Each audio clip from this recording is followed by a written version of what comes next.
Alright, just gonna start over the simple list of things that need to be fixed. Easy enough. 8 hours later. Uh-oh.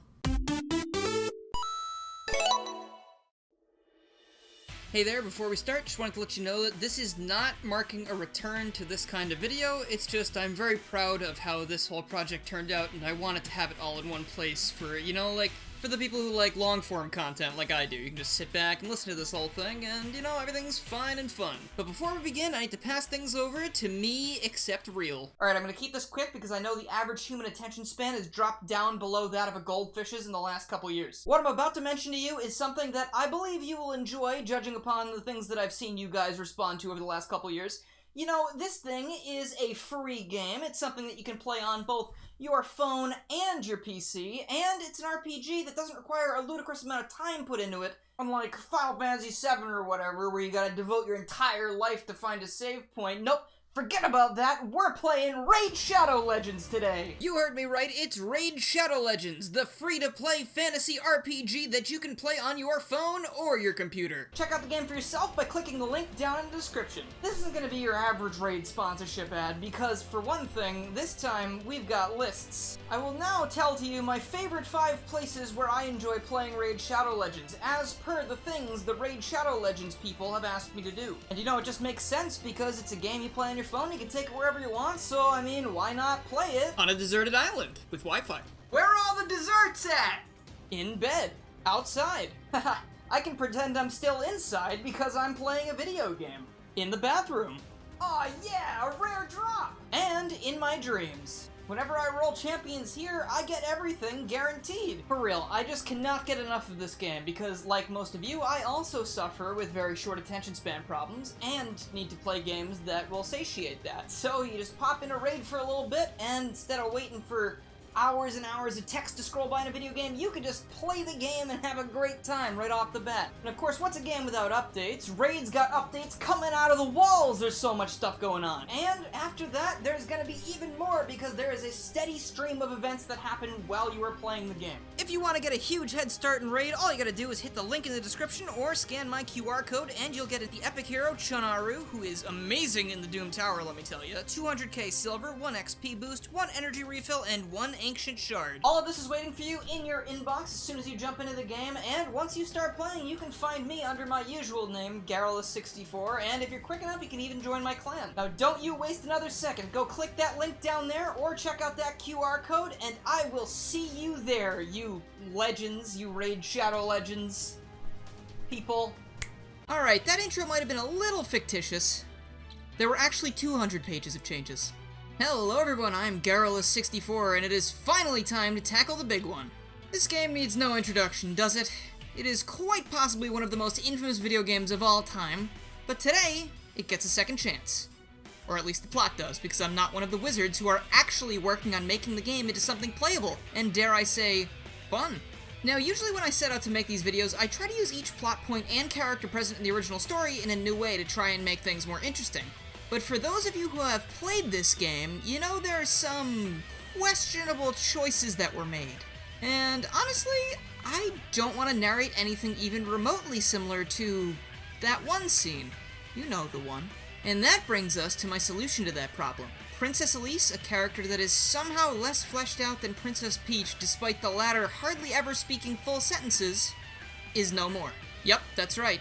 Princess Elise is cancelled. Truth be told, I dislike the character so much that I didn't even try to think of a way to make her more interesting in this story, but this lines up perfectly for another major plot point that I wanted to work on. That plot point being Blaze the Cat.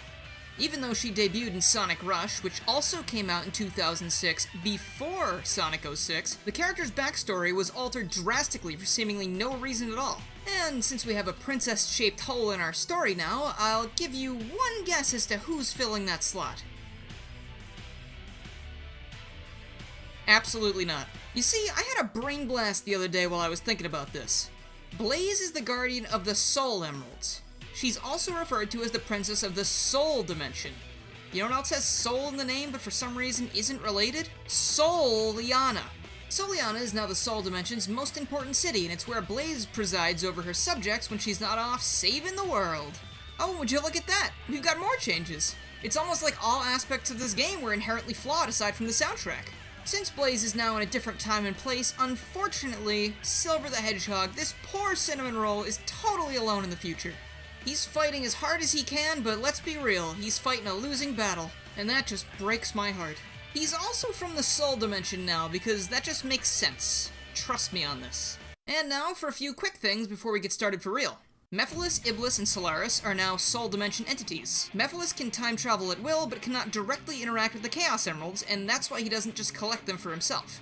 He requires the Chaos Emeralds to merge with Iblis, and that's why he's looking for them. Mephiles has knowledge of other dimensions because of his time as Solaris. Solaris is not just a threat to Sonic's dimension, it is a threat to all dimensions. Before it was all of time, now it's all of time and space. Solaris is obviously still split into two pieces, Iblis and Mephiles, and Iblis still resides within a character, though he does not get released by crying, because that's stupid! Marine does not appear in the story because Blaze hasn't met her yet, and all of the humans are replaced with animal folk, kind of like Sonic Forces, except less terrifying. And finally, perhaps the most important thing, there is no romantic subplot. The only thing I'm shipping today is my copy of the game back to fanfiction.net.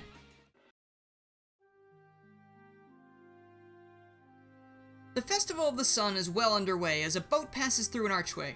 Numerous fire dancers litter the craft, sparks flittering into the air as their reflections dance parallel to them on the water. One spins her torch a bit too fast and the flame dies. The dancer looks forlorn until a small stream of fire trails in from off-screen and relights her torch. The camera cuts to Blaze the cat standing amongst the dancers, a tiny flame flickering at the end of her finger. She blows the flame out and nods to the dancer, a smile just barely visible on her face. The dancer resumes from where she left off, and Blaze crosses her arms, closes her eyes, and tilts her head downwards. As Blaze ruminates, she can suddenly hear her own heart beating. After the first beat, the soul emeralds enter her mind. They pulse as the sound rings out again. Blaze's eyes shoot open as the ground begins to shake. The quake is so strong that the boat begins to thrash back and forth. A dancer knocks into the side rail and almost falls over the side of the boat, but Blaze grabs her hand before it happens. She lifts her back up and yells for everyone to go below decks and ride it out. But as they turn to flee, it feels almost as if the ground beneath their feet launches into the air as a blinding light engulfs the world around them. Blaze begins to lose consciousness due to the sheer G-force, and everything fades to black. The camera slowly pulls back from the blackness, revealing Shadow standing with his arms crossed like his usual broody self. A gun agent is displaying various images of an empty landscape on a computer screen. We then see the screen reflected in Shadow's eyes as a harsh light washes out the entire video feed, and when it subsides, a massive city now inhabits the previously barren area. Shadow is told that Rouge was sent to the area in question hours earlier to respond to a weird energy spike, but since everyone is on such high alert, Shadow is also being sent in, so we can scope out the place and make sure it's safe in case any civilians wander in. Shadow nods and disappears in a flash of green. The agent turns away from the monitor, and as he walks away, an object can be seen approaching the city from the sky. High in the clouds, Sonic, Tails, Knuckles, and Amy are approaching the city with the help of the tornado. While Tails and Amy are absent-mindedly looking side to side, trying to catch a glimpse of the supposed city that appeared overnight, Sonic, looking bored out of his mind, sets his sight on Knuckles, who's holding the Master Emerald tightly in his hands. With every single bump of turbulence, Knuckles seems to hold onto the jewel tighter. So you're sure the Master Emerald is reacting to something over here?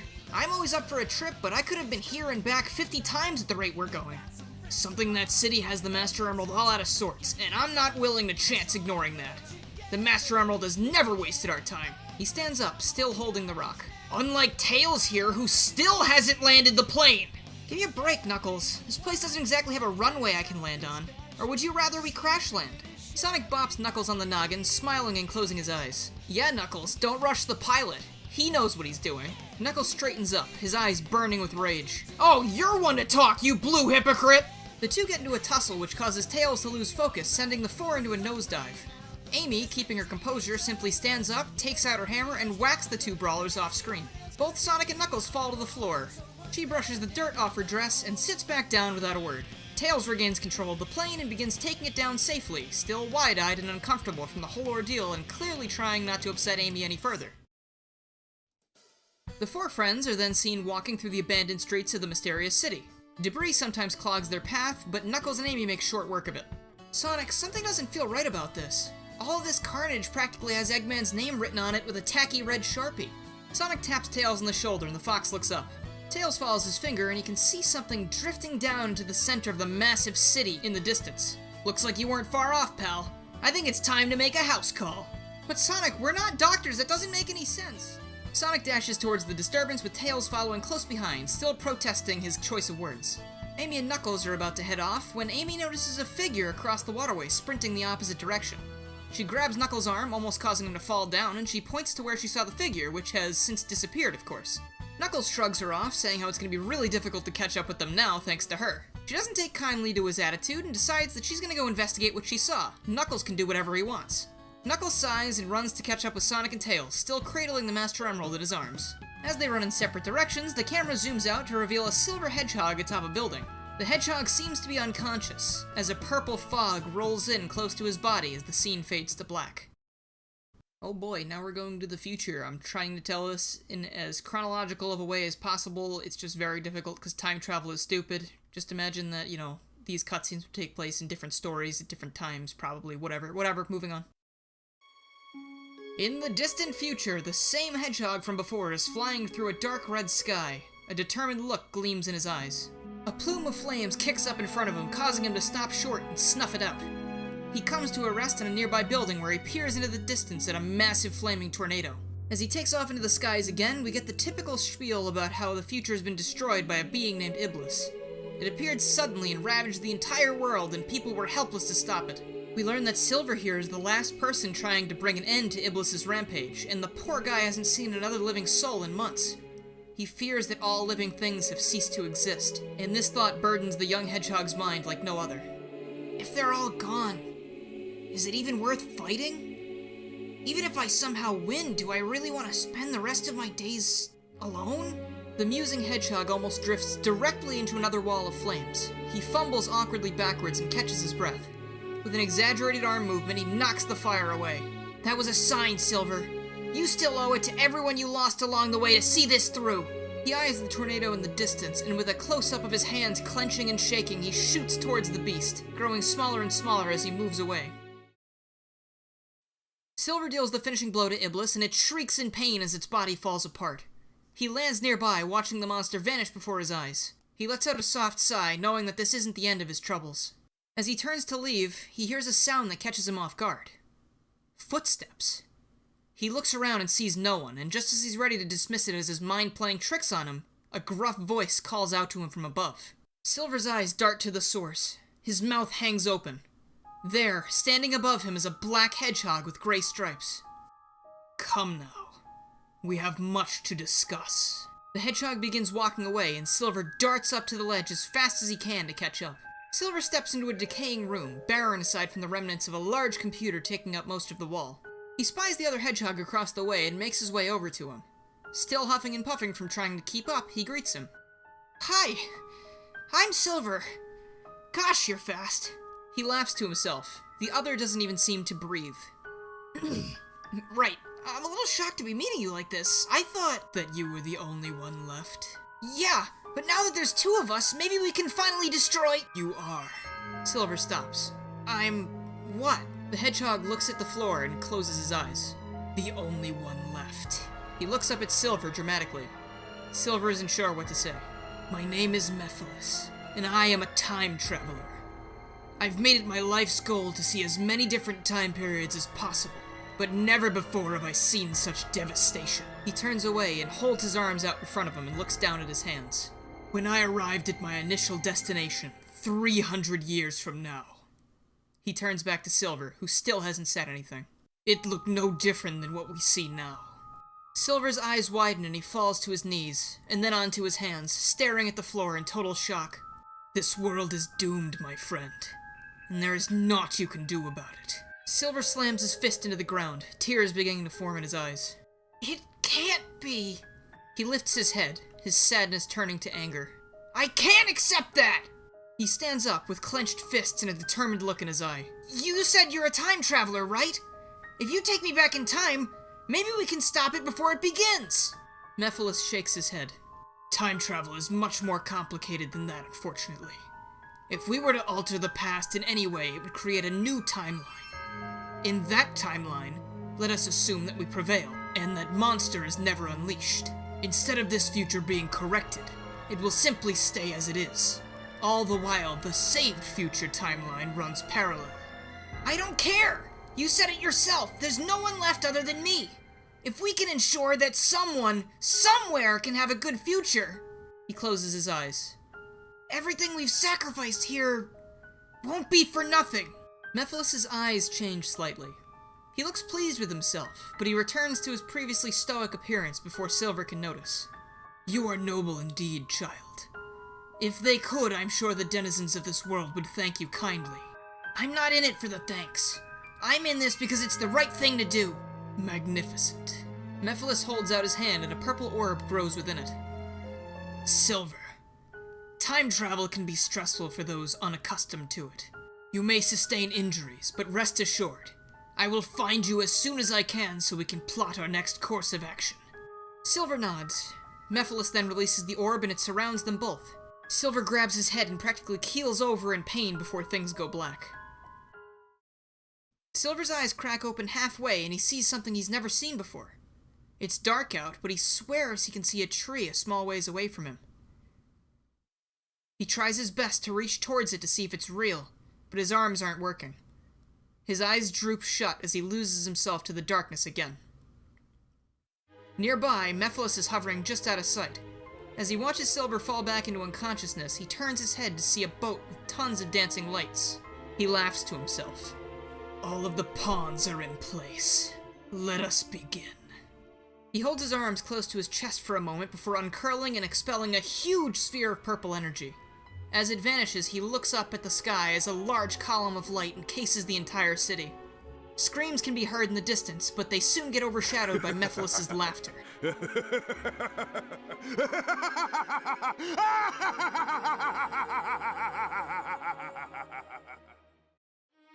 The screen fades in from black.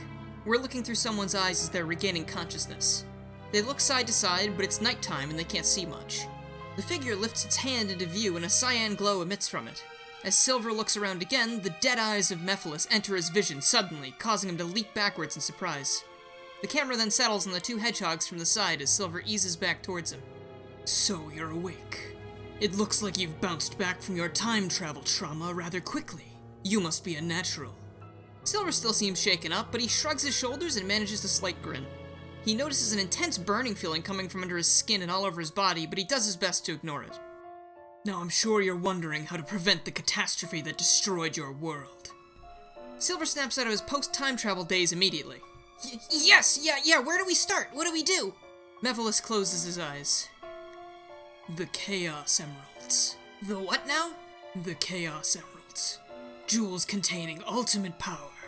If one were to get their hands on all 7 of them, they could destroy the world. He turns to Silver. Or save it. Are you saying that someone collected these Chaos Emeralds and created Iblis? No, not created. Freed. The being you know as Iblis was not always free to roam your world, but it was among you. Not only do we need to find the Chaos Emeralds, we must also find and terminate anyone who might try to get in our way. Terminate? You said you wanted to give the people of this timeline a chance to thrive, did you not? Well, yes, but... Then you must do as I say, or this timeline will suffer the same fate as yours. Anyone who is collecting the Chaos Emeralds is your enemy. Silver hesitantly nods, and Mephiles begins sinking into the floor, a plume of shadowy smoke pooling around him. Now, we must divide our efforts. Go forth and acquire the Chaos Emeralds so that we may save this world. He vanishes, laughing an evil laugh, though Silver is too shaken up to notice the intent of this laugh. Elsewhere, Sonic, Tails, and Knuckles are chasing down Eggman's Eggmobile, but he's still got a huge lead on them. He stops abruptly and turns the craft around as the trio catches up. There's no way in hell that I could ever pass for Dr. Eggman, so I really apologize for this. I thought I smelled a rat around here! It's great to see you too, Egghead. So what you been up to? Wouldn't you like to know? Yeah, that's why I asked. Well, tough luck! I'm too busy to sit here and chat with you 3 vermin. Instead, why don't you catch up with an old friend? Eggman slams his hand down on a button, and from behind, Sonic and Knuckles hear Tails yell. They turn around and see Metal Sonic dragging Tails in the opposite direction.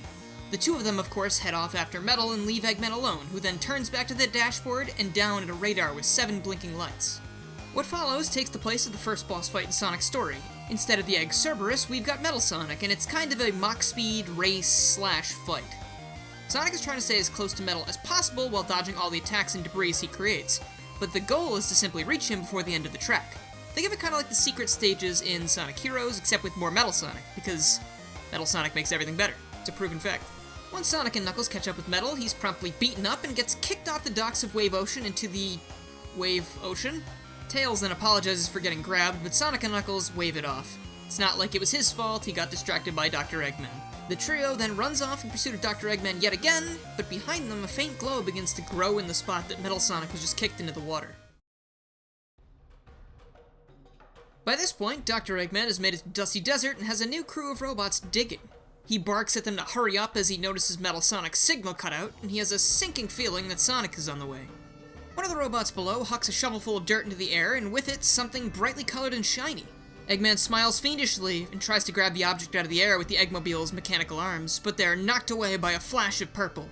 The desert heat seems to intensify as Blaze lands on a nearby pillar, casually tossing a Soul Emerald into the air and catching it again, her eyes squinting angrily in Eggman's direction.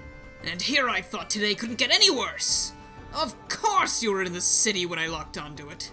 He looks back at the Eggmobile's console and bangs his fists against the radar. And on top of all of that, this useless contraption is leading me to the wrong set of emeralds. Ah! Forget it, men! Fall back. I need to rethink my plan. He turns away from Blaze, not even giving her a chance to respond, but she is far too confused over what's happening. Since when was there a desert outside of Soliana? And more importantly, how was Dr. Eggman in her dimension? All she remembers is a blinding flash of light, and then she woke up in a field outside the city. She's starting to think that she might not be in her dimension anymore, and that's when she catches a sight of a pink object approaching her from over a dune. She jumps down and rushes towards it, not sure if it's something she needs to deal with or not. But thankfully, she comes across Amy Rose, who is huffing and puffing and looking pretty close to exhaustion, actually. Amy collapses as soon as she reaches Blaze's side, clearly not thinking about how crossing an entire desert on foot can affect one's health. Blaze picks her up, and they make their way back to the city with one Soul Emerald in tow. And now Silver's back, because I love writing for Silver. And he's not alone. As Silver flies above the buildings of Soliana, he can't help but be distracted by the sights surrounding him. Everything is so bright, but for once that brightness comes from the sun and not the endless fire engulfing everything where he came from.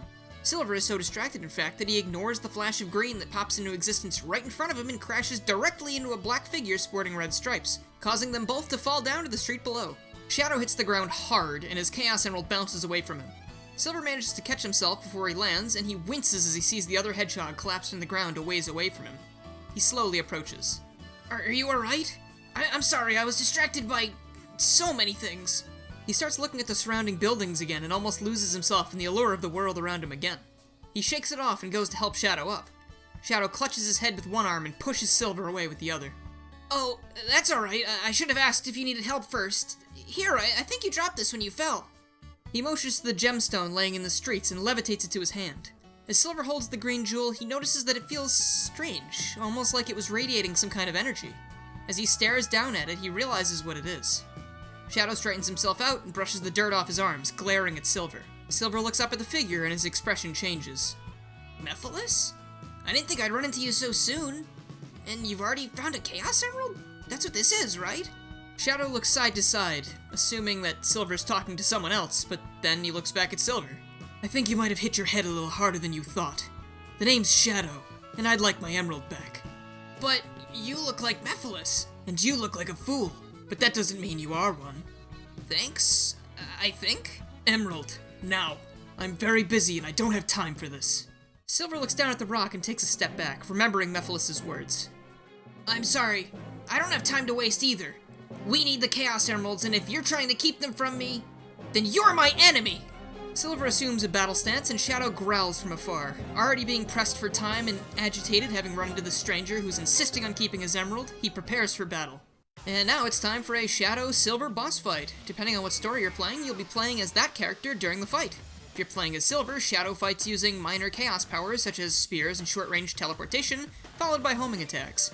He can't use Chaos Blast or anything extreme since he lacks his emerald. As he attacks with his spears, Silver will need to grab them out of the air with his powers and wait for an opening to throw them back at him. If he throws them too early, Shadow will simply counter the attack with more spears and deflect them. When playing as Shadow, Silver will attempt to grab your Chaos Spears out of the air, so the only way to damage him is by giving him too many to handle, so he's forced to stand in place to attack you. Then, all you need to do is find a way to get behind him during his onslaught and homing attack him. If you get caught by one of the spears, he'll drop the rest and you'll have to start the cycle over. You also can't attack him directly if he's not holding any spears, as he'll grab Shadow himself and send him flying backwards a bit, but not to the moon or anything, because that'd be a silly thing to allow past bug testing. After the fight, regardless of who you play as, Shadow reclaims his emerald, delivers a roundhouse kick to the back of Silver's head thanks to some chaos control, because cutting that from the game would be illegal, and he begins to walk away. Silver is able to lift himself up from that blow and gets a lucky hit on Shadow with his back turned, knocking him into a nearby wall. He lands with a thud and passes out from the blow. Silver is about to run and check to make sure he didn't kill him, but he sees the gem resting in his open palm. Silver nabs the stone and flees the scene without looking back. He doesn't want to hurt anyone, but he's not going to let everyone in this timeline die because of that. Shadow's vision returns, and the first thing he notices is that he's no longer holding his Chaos Emerald. Shadow thinks back to his fight with the Silver Hedgehog and softly bangs his fist into the ground. He hardly has the energy left to grimace, let alone lift himself off the ground. His ears perk up and twitch a bit. In the distance, he's pretty sure that he can hear footsteps, and they're approaching quickly. With no other option, he lays on the ground awaiting what happens next. A little ways down the road, Blaze, still carrying an unconscious Amy Rose, notices the debris scattered all around the street before her. Upon walking for a bit longer, she stumbles across the helpless Shadow. The hedgehog barely manages to lift his head and looks over at the pair in front of him. Is every hedgehog in the immediate area going to require my assistance? Shadow glares at the stranger and lets himself fall back into unconsciousness. Seeing Amy in the strange cat's arms gives him enough confidence that the feline approaching him isn't a threat. Blaze stares down at Amy and then at the other hedgehog at her feet. She looks up at the sky and it looks different to her. She's positive at this point that she's not in her dimension anymore. Back at Wave Ocean, a metallic claw reaches out of the water and clamps down on the dock. The sound of a struggling engine and water sloshing gives way to Metal Sonic finally pulling himself out of the ocean. As he struggles to lift himself onto the dock, a shoe pins his hand to the floor, catching him by surprise. Metal Sonic looks up at his attacker and tilts his head. What he sees is a silhouette that looks a lot like Shadow's. But as a gloved hand reaches down and lifts him out of the water by his throat, the glare eases up and before him stands a hedgehog he's not familiar with. Come to think of it, his sensors don't even indicate that this is a hedgehog. In fact, they can't seem to identify what this creature is at all. What a pity. Such a perfectly good toy abandoned beneath the waves. You could be doing so much more, yet he forces you to fight meaningless battle after meaningless battle. Metal Sonic struggles against Mephiles' grasp, but that just makes the situation worse. Don't bother. The only way you're walking away from this is by my side. I may already have one pawn at my disposal, but one with skills such as yourself could be quite beneficial. Why not come over to the winning side? A purple fog begins emanating from the hand holding up Metal Sonic. He squirms with all his might as the energy consumes him, causing him to cease movement. Mephiles drops the robot and he lands on his feet beside him. As the fog clears, Metal Sonic's typical red eyes change to a hazy dark purple. Now that you're seeing things my way, go forth and find me the emeralds. I know that you'll be a valuable asset to my cause, and once you have succeeded, you can do whatever you please. He pauses for a moment. But fail me, and you'll long for the watery grave you just emerged from. Mephiles laughs to himself and vanishes into the shadows. Metal Sonic watches as he goes, and then looks up at the sky, several dots appearing on his vision. We are now in a metallic corridor. All is quiet until an explosion rocks the entire place and a door flies off its hinges and slams into the wall across the way. Omega struts through the opening, turns his torso back the way he came, and unloads a barrage of bullets from his arm cannons. Omega fully enters the corridor just as Rouge flies in behind him. She does not look happy. Omega, what did I tell you on our way here? That this was a stealth operation. Right, so care to explain why you ignored me? You are mistaken. This is me being stealthy. As Omega delivers that line, an egg pawn slowly eases into the frame next to him. Omega raises his arm cannon mid-sentence, pointing it at the helpless machine. As the sounds of more bullets ring out, the camera focuses on Rouge's face, and she scowls at her partner. The two run down the hallway, Omega executing every robot that crosses their path, and as they round the corner, the duo literally bumps directly into Sonic, Tails, and Knuckles. Omega raises his arm cannons in defense. Whoa, whoa, whoa, easy does it, Tin Man. Omega lowers one of his cannons. You? What are you doing here? Normally I'd revel at the opportunity to match wits with you, Red, but we really don't have the time. Are you guys here investigating the city too? Yep, official gun business. Can't spill too much about it though, but that's mostly because we know next to nothing. I trust that you three wouldn't misuse our information anyway. She winks at the trio. Sonic rolls his eyes and Knuckles looks at the ground in frustration. Question. Are you three also pursuing Dr. Eggman for further intel on the situation? If so, there is no need for you to continue. I will destroy him myself. Sorry, buddy. Can't let you do that before we figure out what's going on here. I am not your buddy. If you get in my way, I will not hesitate to destroy you as well. It's funny to me that you think you could do that. Alright, you two, enough. We're this close to finding out what's going on here. I can't have either of you destroying anyone right now. Besides, 5 heads are better than 2. The only head I require is Dr. Eggman's, on a platter. You really need to work out some of those anger issues. The quintet proceeds down the hall, dealing with any robots they come across until they reach a room with a massive computer. No one stops them from entering and there isn't anyone inside. Finally, an access point! Rouge starts tapping away on the keyboard and Tails joins her to ensure that the hacking goes smoothly. Alright, I'm in! Now we can add whatever information we find here to whatever Shadow has found out, and we'll have an even more complete picture. Shadow is here too? Man, there's so many people around, it's getting kinda hard to keep track of them all.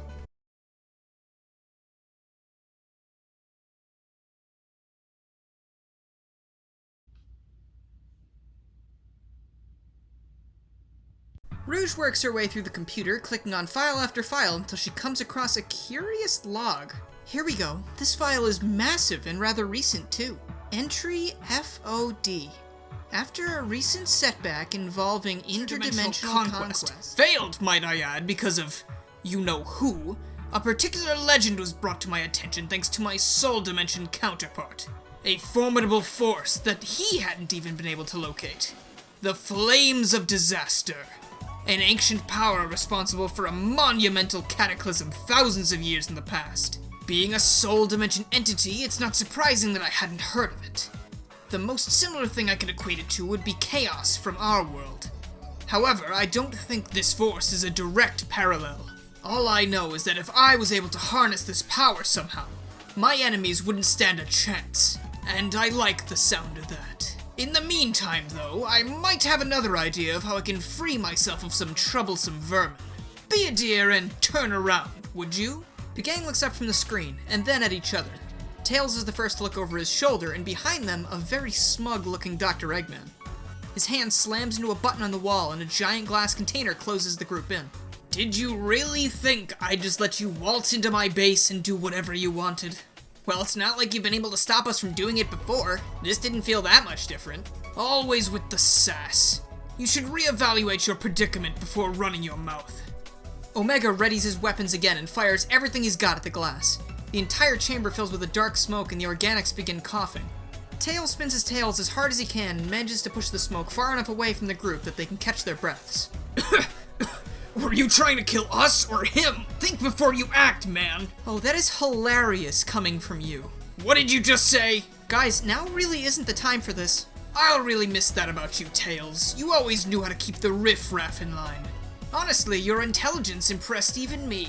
A sharp light cuts through the smoke at the top of the chamber. A pink energy begins surrounding the entire group. Sonic and Knuckles begin hammering the glass with everything they've got, but to no avail. You've tried a lot in the past to get rid of us, Egghead. What makes you think this time will be any different? For once you're right, Hedgehog. I don't know. What? We know for a fact that 1 Chaos Emerald can activate Chaos Control. We know that 7 Emeralds turns you into an unstoppable blonde force of pure sparkles. But we don't know what, for example, 4 Emeralds can do with their power funneled directly into one area. He grins menacingly at his captives. If you all aren't utterly obliterated, please do let me know what happens. The gang helplessly bangs on the glass, yelling at the doctor, but nothing can be heard over the growing sound of the chaos energy building up. After a moment, the entire room flashes and the quintet is gone, leaving only a smoldering black mark on the floor. Dr. Eggman's smile lifts into something more jovial as he looks over the remnants of his foes. Well, I was hoping Shadow would be with them, but I've eliminated 5 huge threats today. That's honestly a good day's work.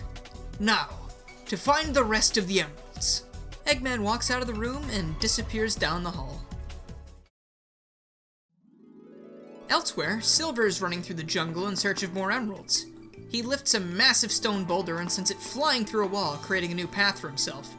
He floats down into the clearing when something sparkly catches his eye. Excitedly, he rushes over to the gleaming stone and picks it up. It's the same color as the Chaos Emerald he already has, but it's a different shape. He notices that even more so than the Chaos Emerald, this stone emanates a strong heat. Well, I don't know if I'd call this an emerald per se, but it must be one of the things I'm looking for. Do you make a habit of talking to yourself? Silver looks around in confusion before Blaze jumps down from a tree and lands beside him. Silver stumbles backwards and falls down, dropping the Soul Emerald. Blaze leans down and recovers it, and then offers Silver a hand. Silver takes it and she pulls him back onto his feet. I appreciate the help. I appreciate that you found one of the emeralds for me. So it is one of the emeralds. How many do you have? This one makes 3. I'm well on my way to finding all 7 now. Though I don't know why I'm telling you this, it's no one's business but my own. Glad to see there's at least one hedgehog around here that can stand on their own, though. Blaze turns to leave, but Silver grabs her arm. Blaze stiffens and looks back over her shoulder. It would be wise to unhand me. Silver's head is tilted down and his eyes are closed. Your 3 plus my 1 means that I'm even closer to completing my mission. Blaze looks away from the hedgehog. Very well. Remember, this could have been avoided. She tears her arm free from Silver's meager grip and whirls around to face him.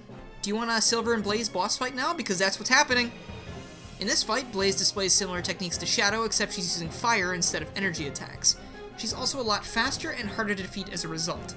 Silver also isn't able to attack Blaze with the fire he grabs from her attacks.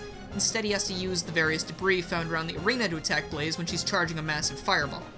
These fireballs will actually end the fight if you're not careful, and that's for a story reason, but they are not hard to stop. Remember, one-hit kills are stupid. No one should ever have them unless they are really well telegraphed and easy to prevent. I'm looking at you, Persona Games. After the fight, Silver is thrown backwards by one of Blaze's fireballs. He desperately tries to compress it with his powers and is able to almost fully destroy it, but a small lick of flames spreads to a collection of vines beside them. As they burst into flames, Silver stares in horror.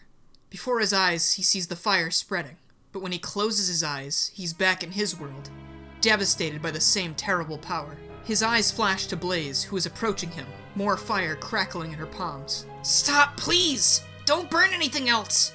You don't know how lucky you are to have colors other than red, yellow, and gray to populate your world.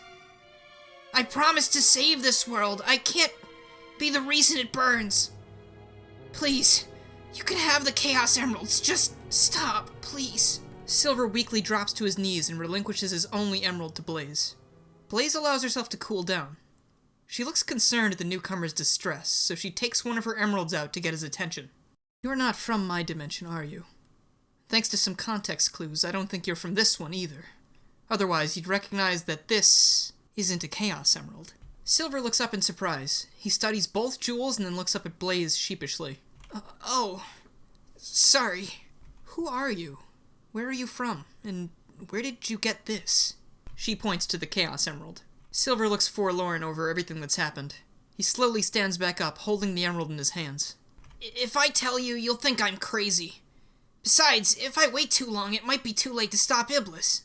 He looks off into the distance and then back to Blaze. His words don't seem to register with her at all, but she can practically sense the guilt and sadness radiating from the stranger. She walks up and gently puts a hand on his shoulder. I know not what this Iblis you speak of is, but if it has you this worried, perhaps I should be worried too. If you are willing to elaborate, I know of people that can help you. She looks him in the eyes. And I would like to help you too. Silver's guard is fully down now. He can tell that this person isn't an enemy. Plus, if she's telling the truth and there are more people that can help him find the emeralds, then he might as well believe her. More than that, he's tired of being alone. He wants to believe her. My name is Silver. I've come to your time to prevent a horrible disaster that puts it on a path to ruin. I was told that anyone collecting the Chaos Emeralds was my enemy. But maybe Mephiles was wrong. Maybe together, we can save this world. Awaken, brainy fleshbag! Tails feels himself being shaken and slowly opens his eyes. Omega is standing over him, repeatedly yelling at him to wake up. Omega?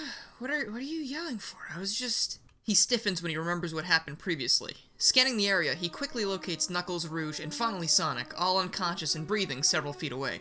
Tails looks up into the sky and sees nothing but a dark red being choked by endless smoke.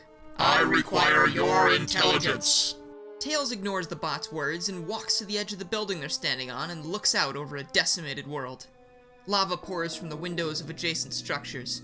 Plumes of fire spring up from the magma lining the streets, and what remains of a red bridge is folded in on itself, fires greedily eating up every last bit. Perhaps your primitive hearing organs are failing you. I said I require your intelligence. Tails, with a hand covering his mouth, turns to face Omega. He looks up at him, visually shaken from the sights before him. That's more like it. My sensors indicate that we currently reside at Golden Bay Zone, but clearly this information is inaccurate as there is no bay in sight. Also, everything is on fire. Yeah, I noticed that. Golden Bay Zone, though? Are you sure? I just took the tornado here last week, and I'm positive there was less fire. The only tornado I can see now is made of fire. In addition, my systems detect a substantial temporal shift. I am unable to quantify the change. This is why I require your assistance. A temporal shift? If that's the case, then I can understand how your systems wouldn't be able to process this. Whenever we are, it must be hundreds of years past what you were programmed to be able to comprehend. That is a brave statement for someone within Gatling gun range. It wasn't an insult, but then again, you were built by Dr. Eggman, so... Do not remind me. Slowly, the remaining creatures behind the pair begin to come too. First Knuckles, then Rouge, and finally Sonic. Tails wastes no time on catching them up on his theory. Time travel? Using the Chaos Emeralds? Those beautiful jewels just keep getting more and more interesting. More like irritating. Knowing Eggman has that much power in his hands gets me all riled up. Plus, how are we gonna get back to our own time without the emeralds? Bite your tongue, Hedgehog. You may proceed about your business without precautions, but lucky for you, I am much more efficient. After Omega is done lecturing, his chest cavity opens up to reveal not one, but 2 Chaos Emeralds. Sonic, Knuckles, and Tails are in shock. So I assume you're not gonna tell me why Gun was hoarding Chaos Emeralds? That's right, a girl's gotta keep her secrets.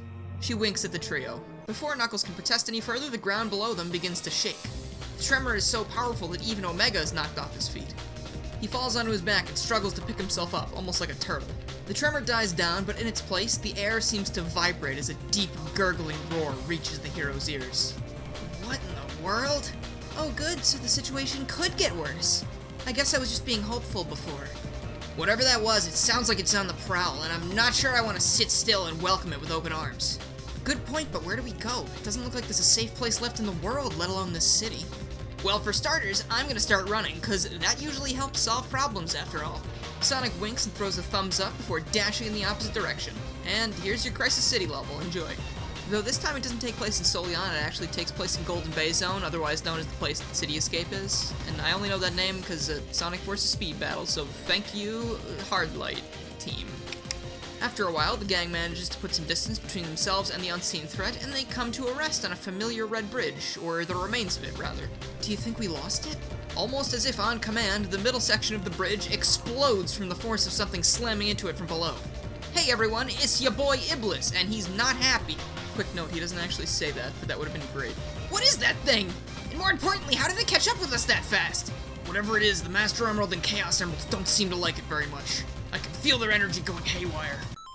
Alright, I wanted to talk about this for just a quick second. A lot of people are bringing up the fact that Knuckles shouldn't have the Master Emerald with him because Angel Island would fall, and also it's too big to carry. While you are correct about Angel Island falling, Sonic and the gang unanimously agreed that exploring the city that appeared could be dangerous, and they needed Knuckles for backup. Knuckles begrudgingly agreed to come, only on the condition that he would bring the Master Emerald with him because he didn't want to leave it unguarded. That being said, I'm going on the record right here and saying the Master Emerald is more similar in size to its canon appearance in SA2, or even something like a Super Emerald. That's how Knuckles is able to bring it with him, and I'm employing the use of hammer space like many games and cartoons do. If you don't know what that is, hammer space is basically that like invisible inventory system that you see a lot of use in cartoons and video games. It's basically like when someone pulls something out of nowhere. I mean, like they do it all the time in the Sonic series anyway, like SA1, SA2, even in 06. So, I mean, I don't really see any reason why I can't keep using it, because it's inconvenient if you don't have something like that. But anyway, back to the adventure. The giant fire creature takes a swing at the group, and lava splatters in all directions. Out of everyone, Omega is the only one that's hit. A small patch of metal on his torso begins to sizzle and smoke as the superheated substance burns through him. Is that all you've got? I've lit bigger fires than you in my sleep. Didn't know robots could sleep. It's a figure of speech. Something I thought you'd understand since you never stopped speaking. Remember what I said about fighting amongst ourselves? If there was ever a better time to not do that, it's now. Gonna throw a little Iblis boss fight in here now. Don't worry about it too much. Iblis is defeated by the combined efforts of the gang, but it doesn't stay down long. After a few moments, it's already reformed, and now it's called in backup. All the little Iblis monsters surround the gang, and at this point, they're feeling kind of worried. We've got no choice. We need to try and activate Chaos Control and hope it'll get us back to where we came from. With the help of the Master Emerald, we might just be able to match what brought us here. Omega and Rouge nod to each other and lay their 2 emeralds beside the Master Emerald. Sonic is running circles around the group, fighting off as many monsters as he can, but it's clear he's getting tired. If they hadn't had a huge battle beforehand, he'd be fine, but unfortunately, things didn't work out that way. Knuckles speaks to the emeralds, and as they hear their guardian chanting, they begin to glow. A harsh white light emanates from the jewels, and the gang cover their eyes to keep from going blind. Or at least, most of them do. Omega stares directly into the light, and he's the only one to notice the color shift to a deep purple before they all vanish, just in time to avoid the onslaught of Iblis monsters. Iblis screeches in what seems to be annoyance and looks at the smoldering floor where his prey once stood. They, along with the emeralds, are gone. The monster lifts his head and looks to the top of a building nearby, and its eyes lock with another being amidst the chaos. There, Mephiles stands with his hand outstretched, purple energy radiating from it. Not yet, my friend. But soon. Mephiles preps another ball of energy, and within an instant he zaps himself to who knows when or where, his eerie laugh echoing through the wasteland he left behind.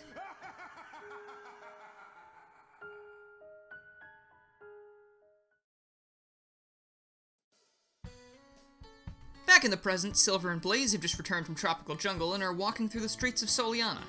Some denizens peek out of their windows for the first time in a while and seem relieved to see the familiar face of their princess. She acknowledges those she sees, hoping they'll stay safe throughout the mess before turning back to Silver.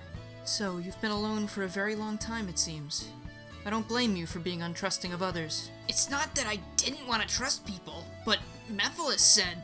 You've said that name quite a lot in the last few hours. Who is this Mephiles? Oh, he's just this hedgehog who appeared out of nowhere and told me that I could save the world by traveling back in time. So, a time-traveling stranger brought you here and told you to get the Chaos Emeralds for him without telling you what he'd do with them, and to pry them out of whoever's hands they were in because no one else could be trusted?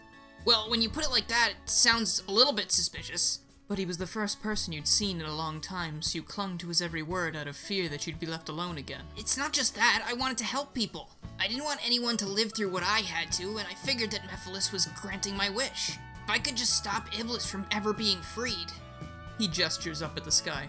Then maybe the sky could stay like this, and the people could keep admiring it for years to come. Blaze closes her eyes and smiles. What's so funny? It's just... When I met you, I believed you were some sort of foe, dead set on causing trouble for me and my people, but in actuality, you're just a lonely kid playing hero. In a rare moment for her, her serious tone drops into a bit of a small chuckle. My assumptions couldn't have been farther from the truth, and to be honest, I like it better this way. Hey, I'm not just gonna sit here and take that from you.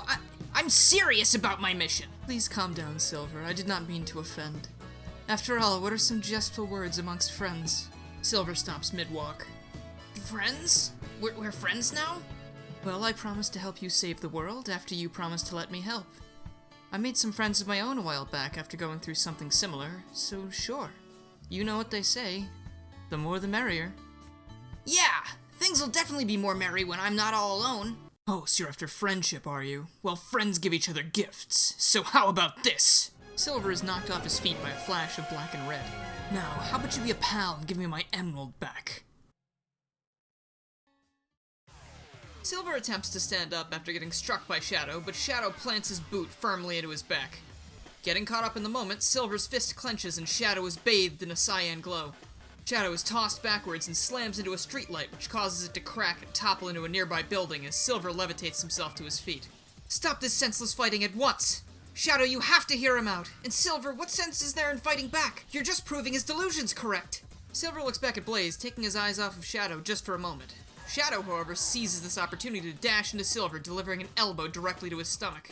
Silver feels all the air leave his lungs. I didn't expect you to be the type to blindly trust people. This hedgehog clearly has something to do with it if he was willing to fight me for the emerald before. I won't make the same mistake twice. He does have something to do with it, if you would just listen. Shadow grabs the emerald from Silver and using chaos control teleports them elsewhere to be rid of Blaze's protests. She looks around, unable to hear or see them anywhere in the immediate area. She sighs and tilts her head skywards. She should probably check on Amy while the guys duke it out. Maybe once the fight is over, they'll be able to speak to each other in a more civilized manner. A flash of green energy floods a landscape covered in machines and railroad tracks as Shadow and Silver appear, still tussling. Shadow looks behind them and notices a train rushing towards them, horn blaring. He kicks off of Silver's body, throwing the both of them out of the train's path. After it passes, Silver is gone. Shadow looks from side to side before heading the direction that Silver most likely fled to. Silver, meanwhile, had jumped onto the roof of another train to put some distance between himself and Shadow. Alright, Silver, you got yourself into this mess, and you can get yourself out. If he wanted you dead, he would have let the train hit you, but he didn't, so there's gotta be something you can say to get through to him. Silver looks behind him, noticing Shadow gaining on the train. For now, I better try to lose him. I need some time to think about how to fix this. All aboard, it's time for Radical Train. Silver ends up in the same arena-looking area from the original game, and Shadow is right behind him. Silver berates himself for being so slow, and then turns to face his foe.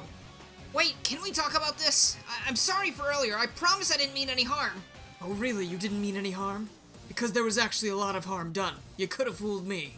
I get that, I really do, but I was just doing what I had to do to save the future. I was told that. If you're not gonna talk about what I want to hear, there's no sense in continuing this conversation. Save that one as socialmedia.mp3.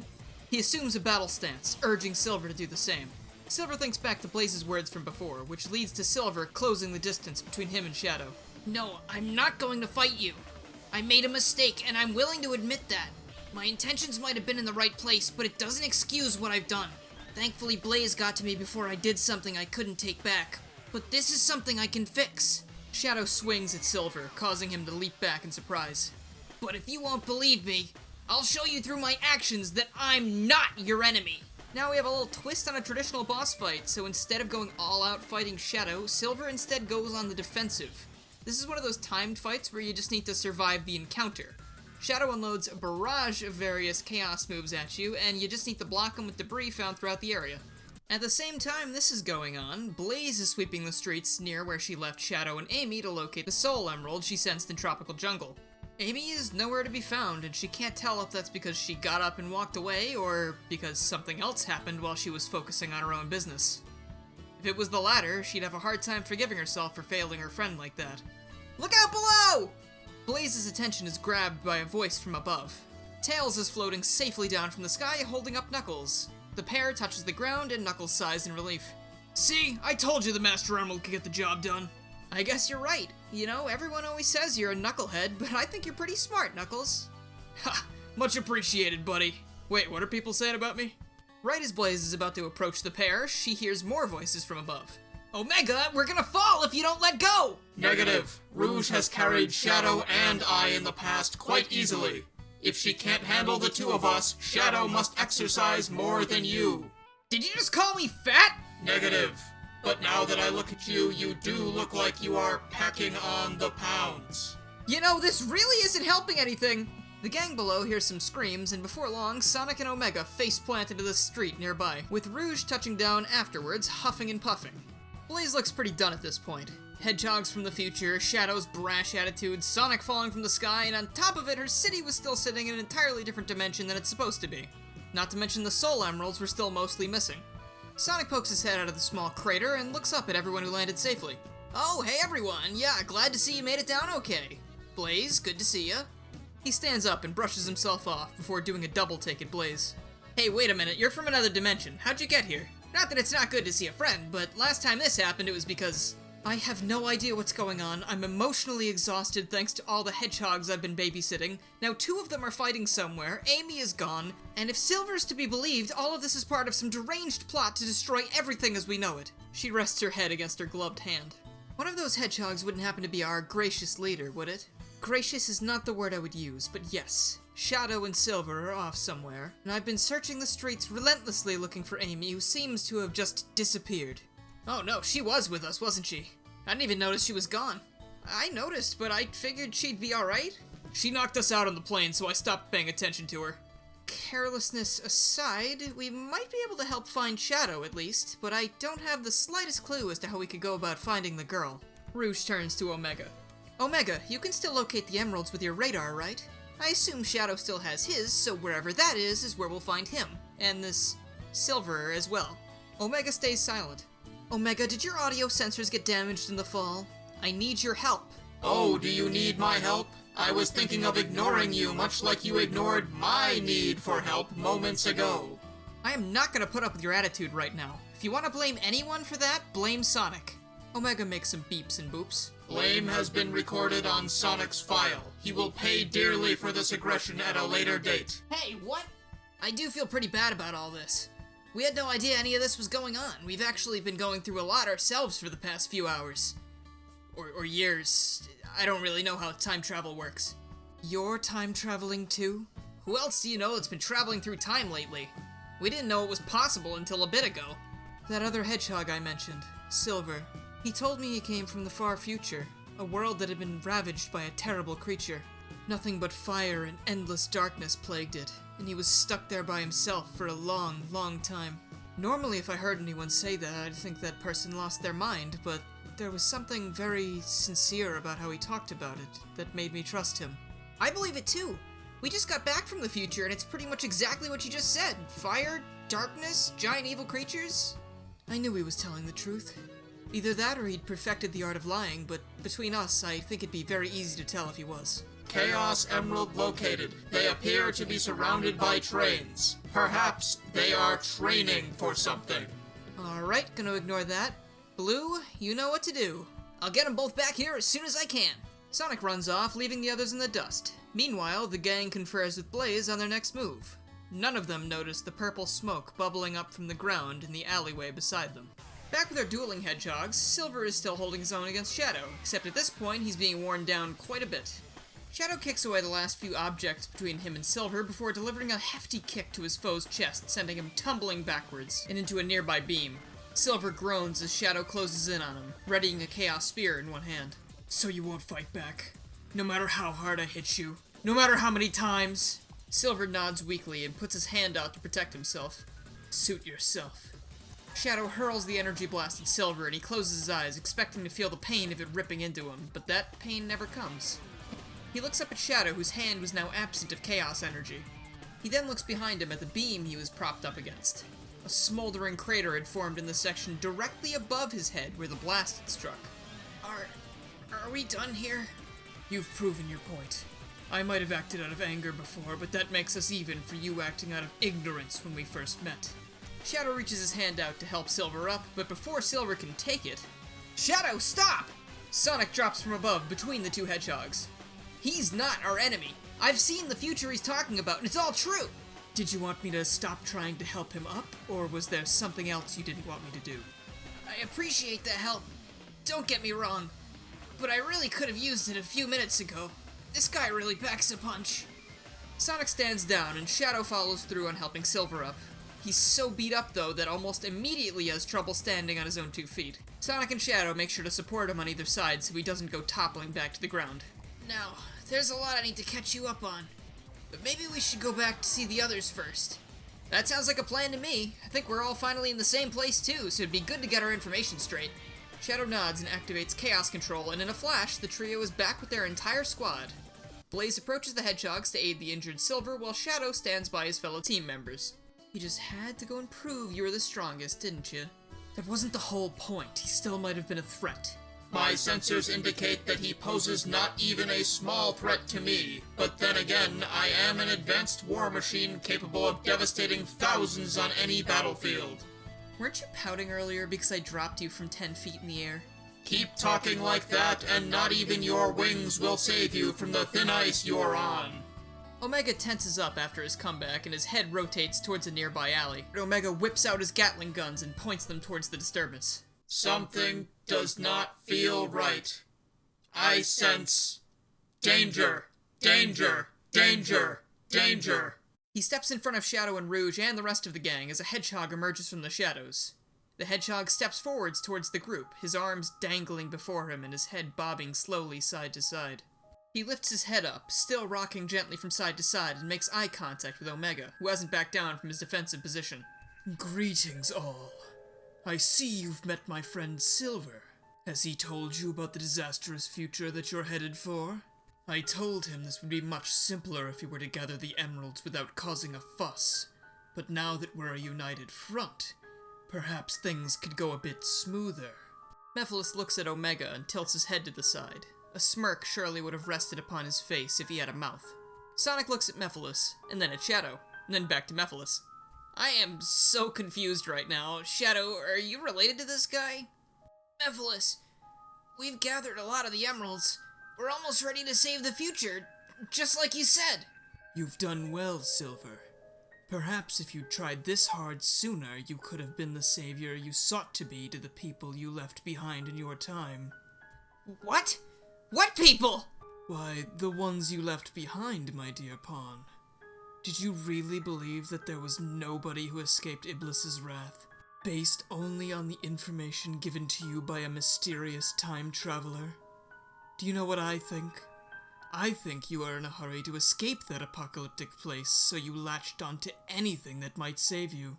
It looks like you're not as heroic as you believe yourself to be.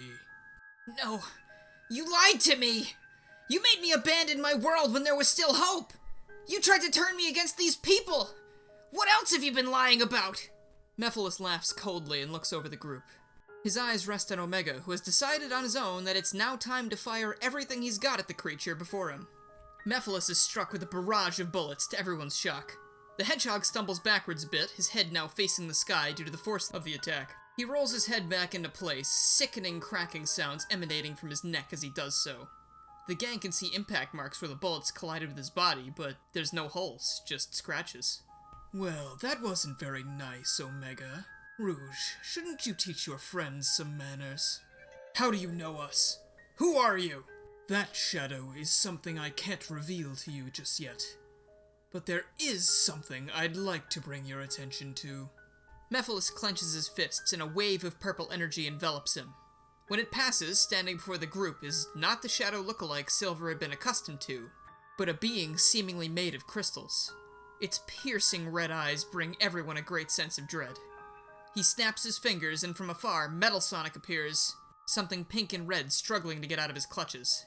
Blaze takes a few steps forwards, immediately recognizing who Metal has captured. Blaze's hands erupt into flames as she runs forwards to attack Metal Sonic, but Mephiles appears in front of his servant to swat Blaze to the ground. As he stands over her, he shakes his head. Now. The time for your part has not come yet, but rest assured I will be dealing with you soon. After all, you have something that belongs to me. Mephiles kicks Blaze back to the group, but before she hits the ground, Silver meagerly raises a hand to catch her with his powers. He manages to do so and wrest her down easily beside Sonic before he himself falls unconscious from overexertion.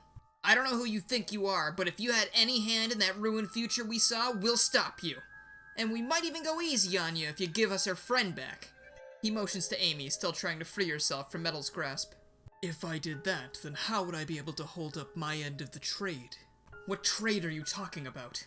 You will bring all of your Chaos Emeralds to the Doctor's base in White Acropolis. Once there, you will surrender them all to me, and only then will I let your friend go.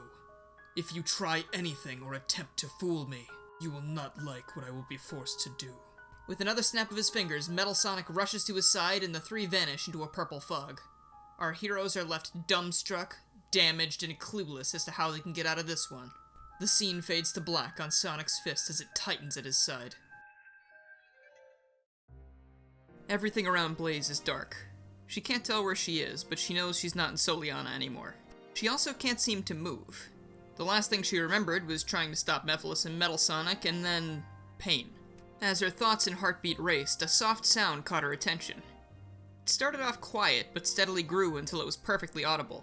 Appearing before her, a single flame held in a protective case, and standing beside it were a man and a woman, the man cradling an infant. The woman put a hand on both the child and the flame, and Blaze was taken aback as the flame was channeled up through her arm and seemingly into her veins. The woman practically doubled over as the light traveled all around her body until it was localized within her palm above the infant. A shining ball of pure energy then emerged and drifted down before absorbing itself into its target through its forehead, where a small red jewel appeared.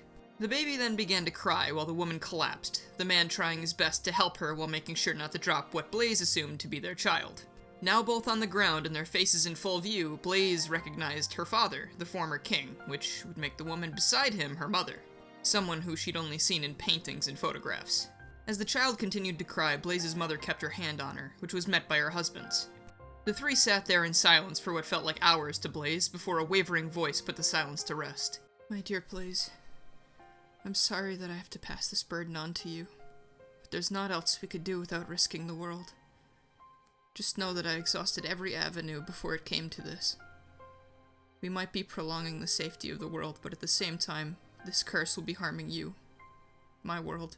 Her hand falls from its perch to her side. If you end up hating me for this, I won't blame you. There will be those that will be drawn to you because of these flames. They will seek to use them for their intended purpose. Destruction, disaster, death. But if you can be strong, and I know that you will be, you can use them for good. Protect them. Protect the people. Protect yourself. She attempts to get back to her feet, but struggles and falls back to the floor. Her husband stays there with her, and the two look down on the infant, now peacefully staring back at them with a smile on her face. Blaze then saw a glimpse of the scene from her younger self's perspective. Her mother's gaze, a warm feeling that she now felt even more distraught over never getting to experience. Her mother's mouth opened, but a voice that wasn't hers came from it. The same thing happened with her father. People were calling her name, dragging her back to consciousness. She desperately tried to cling to the memory, reaching for her mother. She saw a hand move to accept hers, and the darkness faded away, revealing the sky and the faces of Sonic and Silver in place of her parents.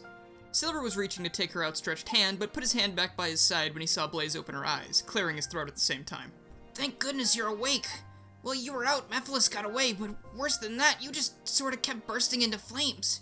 We didn't know if that was normal or not, but if it hadn't been for Omega, we think he would have destroyed the entire block. Blaze takes a note of the buildings around her, all recently charred, some foliage still burning. Omega himself actually looks a bit charred too, but he doesn't seem that fazed.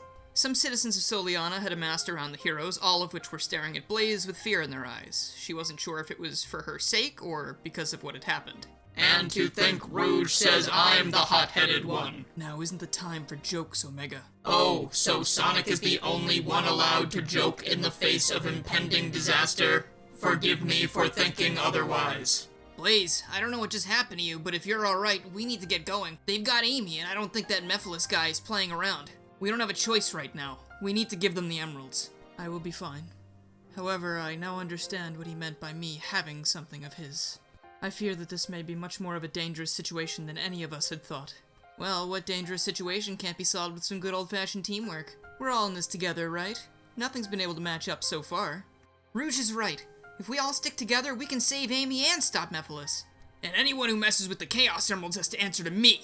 I'm ready to go down swinging. Very well. I feel with all of you at my side, we can win the day. For the sake of both my dimension, yours, and all the people of the future that lost their lives. We will end this here. After a cry of support from everyone, the gang rushes off towards White Acropolis. Elsewhere, in a dark and stormy tundra, Dr. Eggman is typing furiously away on a keyboard while data flashes by on his computer monitors. He stops, rests his head in his hands, and sighs. You'd think after getting rid of that pest Sonic, my troubles would be over, but not only has he found a way back already, but now all the other Chaos Emeralds are on the move. And Metal Sonic hasn't responded in hours now. I really need to build some smarter robots. He stands up and strolls over to his display case where he's stockpiling the emeralds he's found. This isn't enough to harness the flames of disaster, and I still don't even know where to look. If only Eggman Nega had given me more information. But it seems he's even more incompetent than I thought. Or this is all just a legend, and maybe that's why he's never been able to pinpoint their location. He puts a hand on his chin, musing. Then there's the small matter of the energy spike I locked onto to summon Soliana here. I was hoping that would at least bring me closer to the flames, but no matter how hard I search, I can't find the source of that either. It's almost as if... His mustache droops, and he whirls around, slamming his fist into a button on the wall. Red lights begin flashing, and a deafening siren begins to blare. The doctor grabs all his Chaos Emeralds and waits near the middle of the chamber, where his Eggmobile rises from a panel on the floor. He dumps the jewels into the cockpit, flinging himself in after them and flying out of the building through a freshly opened hatch in the ceiling. How could I not see this sooner? A power source that large doesn't just vanish and become untraceable. Whoever or whatever baited me into doing this isn't going to get the better of me. And in that case, I can't risk staying around here any longer. Who knows what amongst my equipment here could have been compromised. The doctor chuckles to himself as he shakes his head. My, what an ingenious plan. I almost feel foolish that I didn't notice it sooner. But unluckily for you, I'm always a few steps ahead. Suddenly, Metal Sonic. The robot darts out of the blizzard and into Eggman's view. Before he has a chance to react, Metal Sonic slams into the Eggmobile, destroying its power source and sending the doctor falling to the ground below, him losing grasp of the emeralds in his possession on the way down. Back on the ground, Sonic and the gang arrive at the specified drop zone, as per Mephiles' commands. Across the way, Mephiles is holding a struggling Amy Rose by an arm. She looks weak, like something Mephiles is doing is draining her energy. Sonic and a few others step forward, holding the emeralds. I'm glad you didn't waste any time accepting my proposal. As mentioned before, all your emeralds for the girl. Amy's head turns slightly towards the group, her eyes seemingly regaining a bit of light when she sees Sonic. Fine. Gotta hand it to you, you really know how to force people into a corner. Sonic begins walking towards the evil creature, but Mephiles holds up a hand. No, take not one step closer. My herald will be here momentarily. He will collect your part of the bargain from you. Just then, the group becomes aware of a screaming sound from above. As it grows closer, Dr. Eggman slams into the ground and bounces a couple inches towards Sonic's party. He weakly looks up at them and grumbles something into the snow. At this point, I am starting to wonder if falling from the sky is just an endearing pastime in this dimension. Metal Sonic also floats down, his arms cradling Eggman's stash of Chaos Emeralds, as the wreckage of the Eggmobile crashes into a tower in the background. The robot, eyes still flooded with a purple glow, walks towards his old rival and outstretches his hands for the emeralds.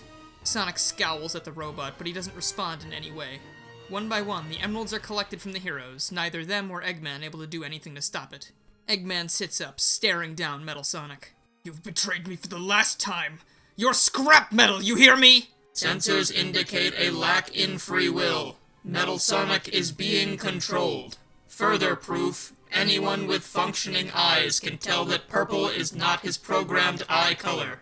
Eggman looks up again as the bot turns around and begins walking towards Mephiles. When he's about halfway there, Sonic asks for Amy to be released, but Mephiles denies this until the emeralds are firmly on his side of the playing field. Otherwise, who's to say that you wouldn't speed over here and take them back? I'm simply honoring my part of the trade. He begins to laugh as Metal Sonic grows closer. His eyes close and he looks to the sky. It is almost time now. I can feel both of my halves yearning to be joined once more, and with the help of the Chaos Emeralds, I will once again be complete. He laughs a fiercer laugh than anyone had heard before, and then, to everyone's surprise, it is interrupted by a Pico Pico hammer whack to the face. Amy drops out of Mephiles' grasp, seemingly having come around from whatever spell she'd been placed under. Quickly, she rushes back to the group, latching onto Sonic, who doesn't immediately push her off. Amy, that was unreal! It's a relief you're safe! Amy nods at Sonic and wobbles on her feet a bit, still somewhat drained and out of adrenaline from her escape moments ago. Tails and Knuckles support her as she walks to the back of the group. That's all well and good, but they still have the emeralds. Dr. Eggman stands up, brushing the snow off his coat. Not if I have anything to say about it. Metal Sonic, I don't know if you can hear me, but as your creator, I demand you return those emeralds to me immediately. It was wrong of me to believe that you betrayed me, but I know you're stronger than whatever that creature is. And I know that because I built you, of course. My greatest creation. Omega stirs uncomfortably in the background of that comment, Rouge holding him back from approaching the doctor. Metal Sonic stops mid-walk and turns back to the gang. He stares down his master, unmoving. I don't know of your past exploits, but I trust in these people that you're no mere pawn. Having disobeyed your creator in the past, is this really what you want for yourself? Metal, even though you're one of my most dangerous enemies, I still can't help but respect you.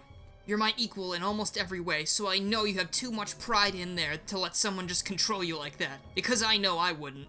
Come on, prove to me that you're my equal. Metal Sonic shivers. The sound of gears whirring can be heard in the otherwise quiet landscape. He takes one step towards the group, but Mephiles points a finger at him, causing him to spark and spasm. Metal Sonic continues towards Mephiles. You naive fools. Did you really think you could reach this automaton's heart with your sentiment? This is a pile of metal brought about by the machinations of a madman. He seeks to be controlled, and if you won't do it, Doctor, I will. Omega steps to the front of the group, beside Dr. Eggman. That is where you are wrong, Demon.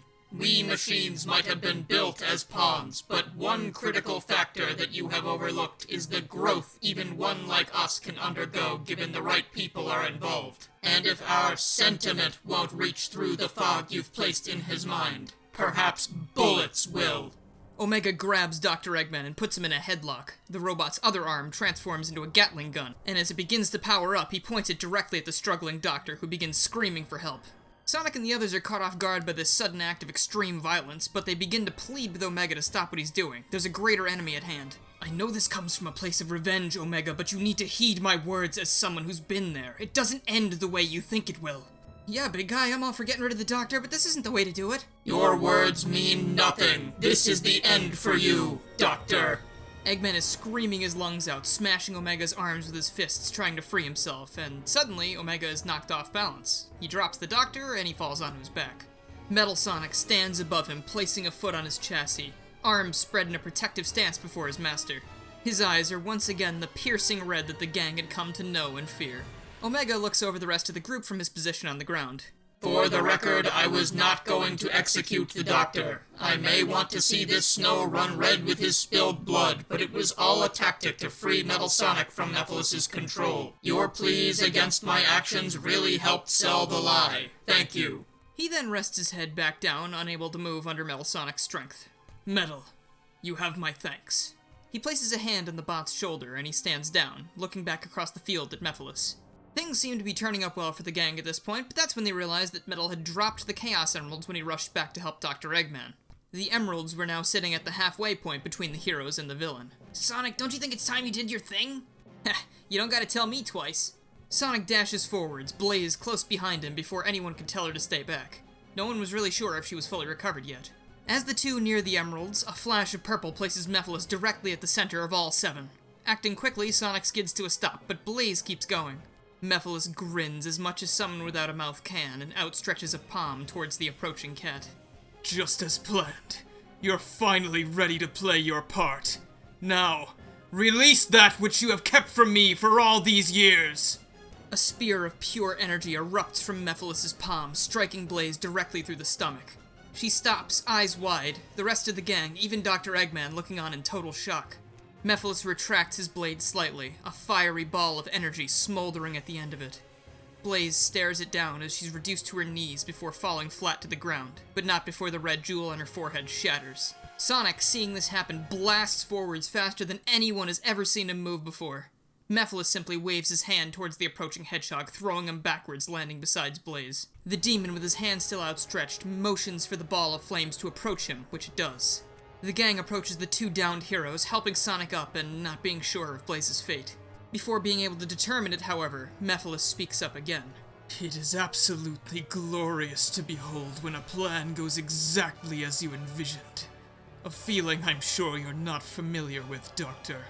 Eggman growls under his breath, staring at the sheer amount of power Nephilus now held. So it was you who fed me that information, not Nega. I should have known that bumbling buffoon wouldn't let a powerful secret such as the flames slip when he could have taken advantage of it himself. Please don't blame yourself for this, Doctor. Everyone here has played a part in my reawakening. The hero from the future, willing to get his hands dirty based on a whim. The pair of speedsters comprised of metal and flesh that never hesitate to make rash decisions. And the fiery princess that held a secret much greater than anything she could have ever fathomed.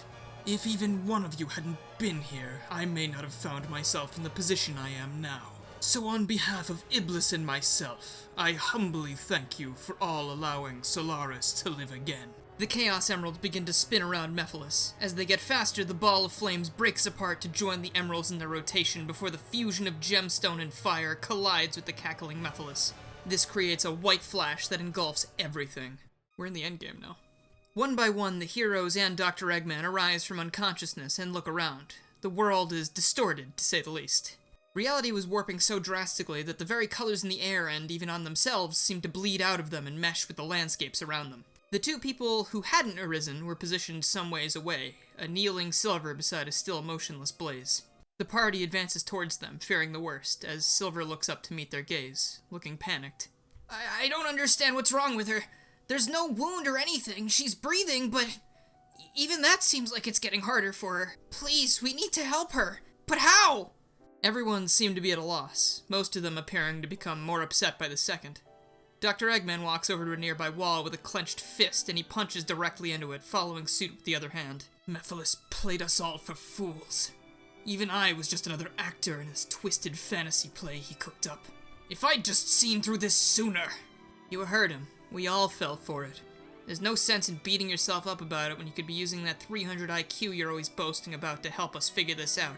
Omega walks over and places himself beside Blaze. He begins to check her vitals, something that Dr. Eggman didn't even remember programming him being able to do. She is currently unstable. Whatever Mephiles did more than just drain her power.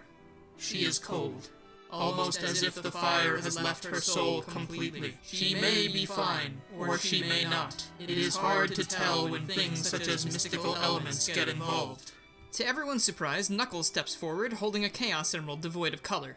I may not be the brightest tool in the shed. You mean Bulb? Whatever, but the one thing I think I know better than any of you is how these things work. Being the Emerald's guardian, I have a special connection with them, and even in this drained state, I can tell they're still usable, as even the Master Emerald is still acknowledging them as functional. That being said, if Blaze shares even a slightly similar connection to the Soul Emeralds, maybe she can use them in the opposite way. Instead of the Guardian protecting the Emeralds, maybe the Emeralds could protect the Guardian. The gang is stunned at this level of help from Knuckles of all people, but hearing his proposal, they decided it was worth a shot. Blaze had 2 of the Soul Emeralds before Solaris reformed, and my gut is telling me that if the Chaos Emeralds were powerful enough to survive this reawakening, the Soul Emeralds should be around here too. At least I hope. Omega takes a moment to move Blaze, and beneath her the 2 Soul Emeralds she had collected rested. As he attempted to take them from her, her hand shot out and grabbed Omega's arm instinctively, trying to protect the jewels. The group watches as her hand tries to manifest a flame, but almost like a lighter without fuel, a few sparks form before fizzling out. She then collapses to the floor again, the rising of her chest barely noticeable at this point. The Soul Emeralds that Omega had grabbed are glowing brighter than ever before, almost looking as if they were protesting being taken away from their guardian. It might be best to leave those with her while some of us go out and try to find the rest. Well, who's best to search right now? Sonic? Alright, here's the play. Shadow, Silver, Knuckles, and Metal. Each of us are going to take a Chaos Emerald and use it to track down the remaining Soul Emeralds. We learned when Blaze showed up the first time that the 2 sets of emeralds have a special relationship with each other, so hopefully we can use that to our advantage. The rest of you stay here and protect Blaze from any threats that might come her way. We don't know what Solaris is capable of. The gang nods, aside from Metal Sonic, who looks to his master for input. You know we have to help, otherwise the world as we know it is done for, and us along with it. You don't have to like it, but please help them end this. Metal nods, picking up a Chaos Emerald and looking amongst the scavenging party. Silver returns to Blaze's side as the others dash out into the unknown to find the emeralds. I'll help you, I promise. You took a chance helping me after all those dumb things I did, and I won't let that debt go unpaid. You're the first real friend I've had in so long. I won't let you or anyone else down ever again. The Soul Emeralds glow brighter beside Blaze, almost as if they're responding to Silver's words. After that, he shoots off into the distance, flying as fast as he can, searching for the stones. So this segment would take place at the end of the world level, where you'd play as each character previously mentioned while traveling through old locations that have been twisted and warped into new ones. It's more than just a level retread like in the base game. It actually has like a bunch of new stuff in it, and this also culminates in Silver's level, which would take place in Kingdom Valley, thus marking off every single level from the base game being used in the rewrite. And now things come to a close. Sonic, Shadow, Silver, Metal, and Knuckles return from their hunt, all brandishing both the Chaos Emerald they left with and a Soul Emerald to boot. Knuckles takes the emeralds from everyone and lays them down around Blaze. They all look on in suspense as Omega echoes that her vitals are not looking good at the moment. If this doesn't work, he's not sure how much time she has left. Once the final emerald is placed and the circle is completed, one by one they begin to glow. With each new glowing emerald, the one prior glows even brighter until the light emanating from the jewels is so strong they have no choice but to shield their eyes. Come on, it has to work. Blaze, we need your help to fix this. We can't let that faker get away with the things he's done. Open your eyes. We need to work together to finish this. Please come back. The light fades and Blaze is no longer lying motionless before them. Her usual purple robes were replaced with a deep red, and her fur even held a bit of an orange tint.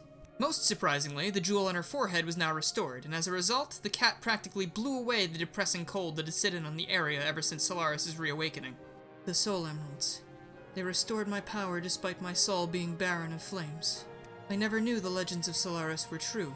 I was always told that the flames of disaster were a mere fairy tale, but after the vision I had earlier, that might have been something that my parents told everyone to tell me. Perhaps it was so I could live my life without burden? Funny how things never seem to turn out the way you expect them to. But I now know that the Soul Emeralds were not just tied to me because of the flames. They've always been with me. and always shall be. As their guardian, I will use them to protect the innocence of this world, and my own. She stops and looks upon her friends, some of which look close to tears due to her revival. Silver especially hadn't looked away from her since she had risen. Floating over to him and the others, she motioned for Knuckles to bring the Chaos Emeralds to them. Silver, I've not yet made right on my promise to help you save the future. But now that Solaris is freed, it's likely that it isn't just terrorizing the here and now. It's terrorizing everything. Every time period, every dimension. If we manage to defeat it, it will not only save the worlds of the current timeline, it should erase any trace that Iblis or Mephiles has throughout time and space. You can still save your home, even if you can't return to it. Silver, tearing up more, wipes his face and looks determined at Blaze and the others. Then what are we waiting for? Shadow, Silver, and Metal, too. We have a job to do. Eggman and the others back off as the group of 4 hedgehogs stand within the circle of Chaos Emeralds.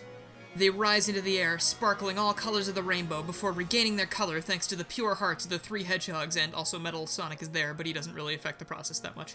After another flash, before Blaze floated Sonic, Shadow, Silver, and Metal Sonic, now rocking that iconic yellow glow she'd come to know from her last visit to this dimension. Together, the 5 heroes ascend into the sky with their comrades cheering from down below. So you want a new Solaris boss fight that's not boring like the original one? Alright, sure, I'll try. This time we get less spinning in circles forever while waiting to attack and more action. Each character is positioned at a different quadrant of the battlefield surrounding the god, and with the press of a button you're able to switch between them if your ring supply is depleting. The fight begins with Silver dashing towards Solaris, catching its attacks and throwing them back, which in turn breaks off more chunks of his armor. From there, players would switch to Blaze, who would ignite the projectiles that Silver is carrying, so when he throws them back at Solaris, they do even more damage. As this is going on, Shadow, Metal Sonic, and Sonic are working from the other side, Shadow building up his chaos powers and delivering some mighty explosions, creating yet more debris for Silver and Blaze to cast at Solaris. Meanwhile, Sonic and Metal Sonic are working together, repeatedly wailing on Solaris from all different angles as fast as possible so that he has to swat at them like flies, therefore ignoring the other characters so they can do their thing. You'd have to keep switching between all these characters performing these different tasks until Solaris gets really low on health. The damaged god then shrieks in a mixture of pain and anger as multiple copies of it begin appearing all around the battlefield. It's calling in reinforcements from across space and time, but fortunately this is just what Blaze was hoping for. She calls to Metal Sonic and Sonic to round up the duplicates, Shadow and Silver helping out on the opposite side. Once they're all contained in a small region, still swatting and shooting beams at the heroes, Blaze begins to charge up a massive ball of fire. He'd have to protect her with Silver or Shadow while she's doing this, or else it impedes the progress. It grows from being palm-sized to looking like a second sun, several hundred times larger than Solaris itself. Shadow orbits the attack, striking it over and over with his Chaos Spears until the ball begins pulsing red, stocked by both Chaos and Soul Magic. Blaze then unleashes it upon Solaris, to which the trapped gods respond with a collection of beams attempting to push it back on them. Blaze stands her ground, pushing back, and she's joined by Silver, who engulfs the entire attack in his signature cyan aura, the two struggling to push back against the power of the gods. Even this isn't enough, however, as Silver and Blaze begin to get pushed back again. Metal Sonic arrives, activating his black shield, now supercharged, and slams directly into the blast, pushing it through sheer force of willpower and strength. Finally, Sonic gets back, tailed by Shadow after trying to hold back the Solarises as long as they could. Sonic and Shadow join forces just as they did against the Bio-Lizard years before, and they create a massive ball of chaos energy practically as large as Blaze's Burning Sun attack itself. As it slams into Blaze's attack, the heroes finally begin to make headway against the gods as the abundance of chaos energy is slowing them down, thus making it much harder to maintain the beam struggle. Finally, with one last push from all of them, the heroes launch the ball of fire directly into the congregation of Solaris duplicate, and they watch as they emit screams of torment and anguish as they're slowly burned into nothingness, ending with the true Solaris holding on best it can until it too is blown away, both Iblis's roars and Mephiles' cries fading away amongst the carnage. And that is all they wrote. The characters pose for your ranking screen, and the ending plays out somewhat similarly to the base game, except we're not retconning anything because we're not lame. Everyone left on the ground cheers for their friends as the heroes return to the ground, even Eggman looking pleased that his creation had been one of the ones to help stop the world from ending. He makes sure to hide this, though, when Sonic looks his way. Now that we've taken care of Solaris, we must restore the world to its natural form. I don't believe I can help with this part. It all falls on you, Sonic. Sonic nods and calls Shadow, Silver, and Metal Sonic to his side, and together the Super Hedgehog Squad performs a gigantic chaos control, sending everything back to normal. The entire gang, along with the Chaos and Soul Emeralds, are dropped into a grassy field. Sonic, Shadow, Blaze, Silver, and Metal have returned to their normal states. Sonic gives Metal a smile and a thumbs up. Metal shakes his head slowly and begins walking towards Dr. Eggman, helping him up, and the two begin to make a hasty retreat. You did well out there, Metal. Perhaps the next time I procure the emeralds, I should just give them to you. Sonic won't stand a chance. The Mad Doctor rubs his hands together, laughing maniacally. Metal Sonic looks back towards the group one last time before his jet engine kicks in and the two blast off. So that's it then? Solaris is donezo? Well, I don't feel its influence any longer. Looks like we did a pretty good job. Not bad for your first time using the emerald, Silver. Oh, well, thanks. That was amazing. The power was unbelievable. If I had that power back where I came from, maybe I could have stopped Iblis there in the first place. That matters not at this point. It all worked out in the end. Now all that's left to do is transport Soliana back to the Soul Dimension. Do you think you all have one last Chaos Control left in you? I think I got more than enough juice left. What do you say, Shadow? Please, I barely broke a sweat taking down Solaris. So you wouldn't be opposed to a little race back to Soliana then? Last one there owes the other a chili dog? You know I'm not fond of those disgusting things, but fine, you're on. Aw, come on, man. Just let me enjoy my thing. You don't gotta call it disgusting. The two hedgehogs take off, tearing through the field, leaving Blaze and Silver behind. Tails, Knuckles, Rouge, and Omega also following behind the two dueling hedgehogs. Blaze also begins walking after them, but notices that Silver isn't following. She turns around. Is something wrong? Are you feeling okay after all that? Yeah, it's just... I don't know if it's a good idea for me to head back to Soliana with everybody.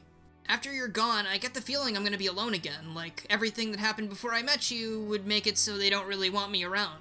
I know they said they put it all behind them, but sometimes even if you do that, you can't help but still think about those things when you see someone. I might never live it down. He sits down, looking up at the sky. I can't go home to see if they're all okay, and I don't think I can stay here. I feel guilty just looking at them right now. I feel like I don't belong anywhere anymore. Blaze stands before the troubled Silver, not blocking out the sun, but right beside it. She offers him a hand to help him up. I know not how to make you feel better about your home, but you can trust me when I say that Solaris is no more. They will rebuild and thrive once more. You need not worry about them anymore. And as for those here, they don't seem the type to hold grudges. After all, I was told the first time Shadow and Sonic met, Shadow was partially responsible for the near destruction of this planet as well, so you two have that in common. Honestly, Sonic and I butted heads as well. That hedgehog just has a way of getting under people's skin and turning adversaries into friends. But if you're still hesitant to stay here, you could always come with me to the Soul Dimension. You could have a fresh start. Silver looks up at his friend, not having expected an invitation to her dimension at all. Thinking it over for a moment, he takes Blaze's hand and she lifts him back to his feet. Silver, getting up a little bit too fast, almost falls over again, but catches himself with his powers. Blaze laughs at his blunder. And don't take this the wrong way, but if you don't come with me, I'd be worried that you'd trip over your own feet and get hurt or something. Yeah, you're right. I'll need all the help I can get, and you're pretty good at helping. So yeah, I'll go with you. Thank you, Blaze. Think nothing of it. It's what friends are for. The two head back towards Soliana, and the screen fades to black. Credits roll. The credits would then contain little scenes of things like everyone saying goodbye to Silver and Blaze, and the citizens of Soliana as they're sent back to the Soul Dimension. We'd also see Shadow buying Sonic a chili dog because he lost the race, and Rouge and Omega reporting back to Gun on the incident. Everyone ends up going their separate ways, Shadow heading back to the gun base separately, and Sonic, Tails, Knuckles, and Amy flying off in the tornado from whence they came, most likely going to drop off Knuckles on Angel Island to restore the Master Emerald to its rightful place. We'd also get some moments of Silver and Blaze in the Soul Dimension, helping to restore the city to its former glory, and Blaze showing Silver a bunch of history books so he can catch up on things he might not know about the dimension. Of course, neither of them really know it, but Silver was from the Soul Dimension's future anyway. It's just, we discussed that back in the first part. It's just like, it doesn't matter a ton because they wouldn't know it, and all of the historical records in Silver's future were probably destroyed anyway. And that's pretty much it. I decided to do it this way because one of the worst parts of Silver's character, in my opinion, is that he always just rolls in from the future all willy-nilly. So this time, anytime Blaze shows up, Silver can hang around too, and it's not all, oh god, the future is so bad this time, oh my god. It's just like a, hey, I'm here and I want to help because we're friends, and also maybe I'm trying to work off that guilt from before too, even if you don't really hold it against me. But that's it. Sonic 06 Rewritten is done, and I hope you enjoyed it. Now you can go back and watch the whole thing as a marathon or something and see all the plot holes that I probably forgot about. I mean, we're talking about Sonic 06 here, right? So can it ever truly be fixed in its entirety? Ah well, I want to say thank you for watching and waiting, and I hope you have a fantastic day. Take care.